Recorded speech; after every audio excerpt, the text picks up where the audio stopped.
শ্বুটিঙৰ মাজত আজি সিহঁতক চিগেট খুৱাইলোঁ গাইছ কিহৰ কাৰণে খোৱালোঁ কৈ আছোঁ ৰ'ব ভিডিঅ'টো শেষলৈকে চাওক hello' guys welcome back to my শ্বুটিঙৰ 4 নম্বৰটো ভিডিঅ'লৈ কথাটো মানে এনেকুৱা আজি শ্বুটিং লোকেশ্যনত বহুখিনি মানুহ আছে কাৰণ এটাই আজি শ্বুটিং 3টা লোকেশ্যনত আছে প্ৰথম লোকেশ্যন পাই কেমেৰা ছেটআপ কৰিয়েই ৰণী আৰু লাৱণ্য ভাগৰ ফাৰ্ষ্ট শ্বটটো লৈ ল'লো শ্বুটিঙৰ মাজতে আহিলে আমাৰ ওচৰলৈ স্পেচিয়েল গেষ্ট ডগিজ ভাই মাজাক মস্তি চলি থাকোঁতে আমাৰ ফাৰ্ষ্ট লোকেশ্যনৰ শ্বুটিঙো কমপ্লিট হ'ল এতিয়া আহিলোঁ আকৌ আমি ছেকেণ্ড লোকেশ্যনৰ শ্বুট আছে ৰাহুল আৰু মানসৰ ভাগৰ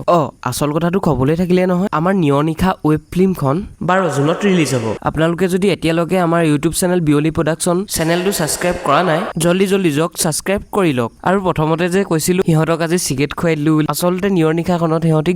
গুণ্ডা ভাইবছটো দিবৰ কাৰণে সিহঁতক আজি চিগেট খুৱাই দিলোঁ সিহঁতৰ শ্বুট কমপ্লিট কৰি আহিলোঁ আমি আকৌ বেলেগ এটা লোকেশ্যন ইয়াত শ্বুট আছে লাৱণ্য আৰু লিজাৰ ভাগৰ ইয়াৰ মাজতে কৈ থওঁ যে ইয়াৰ পাছৰ শ্বুটিঙৰ ভিডিঅ'বিলাক আমাৰ ৱেব ফিল্মখনৰ ৰিলিজৰ পাছতহে দিয়া হ'ব আশা থাকিল আপোনালোকে 12 জুনত আমাৰ ৱেব ফিল্মখন মৰম দিব বুলি আৰু এতিয়ালৈকে যদি মোৰ পেজটো ফ'ল' কৰা নাই দেন ফ'ল' কৰি দিব